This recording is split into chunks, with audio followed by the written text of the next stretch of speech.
નમસ્કાર દર્શક મિત્રો, ફરી એકવાર ગુજરાત સમાચાર યુટ્યુબ ચેનલમાં આપનું સ્વાગત છે। વાત કરીએ આજના સમાચારની તો દિવસે વીજળીને લઈ ખેડૂતો માટે મહત્વના સમાચાર। ચૂંટણી સમયે 24 કલાક વીજળી આપવાના વાયદા કરનાર ગુજરાત સરકાર હવે ફરી રહી છે। વિધાનસભામાં ખુદ સરકારે કબૂલાત કરી છે કે ગુજરાતના ખેડૂતોને 15 કલાક વીજળી આપવાનું કોઈ પણ આયોજન નથી। સરકારનું કહેવું છે કે હાલમાં જરૂરિયાત મુજબ 8 કલાકથી વધુ વીજળી આપવામાં આવી રહી છે, એટલે કે 10 કલાક વીજળી આપવામાં આવી રહી છે।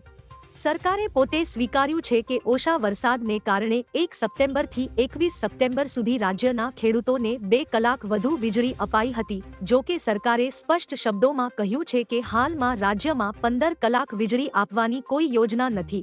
આમ ગુજરાતના ખેડૂતોએ 24 કલાક વીજળી માટે તો હજુ લાંબી રાહ જોવી પડશે। ત્યારબાદ કૃષિ મંત્રીની મોટી જાહેરાત। કૃષિ મંત્રી રાઘવજી પટેલે જણાવ્યું હતું કે યુરિયા ખાતરની સાથે અન્ય કોઈ પણ વસ્તુ ફરજિયાત ખરીદવા અંગે સરકાર દ્વારા કોઈ આદેશ કરાયો નથી। જો રાજ્યમાં આવી કોઈ પ્રવૃત્તિઓ વિભાગના ધ્યાને આવશે તો ચોક્કસપણે તેવા વ્યક્તિઓ સામે કડક કાર્યવાહી કરવામાં આવશે। ત્યારબાદ 16મા હપ્તાને લઈ મોટી જાહેરાત। દેશભરમાં કરોડો ખેડૂતો પ્રધાનમંત્રી કિસાન સન્માન નિધિ યોજનાના 16મા હપ્તાની આતુરતાથી રાહ જોઈ રહ્યા છે।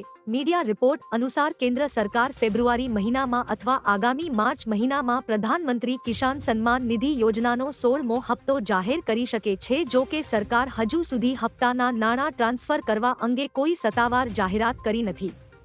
ત્યારબાદ અંબાલાલ પટેલની મોટી આગાહી।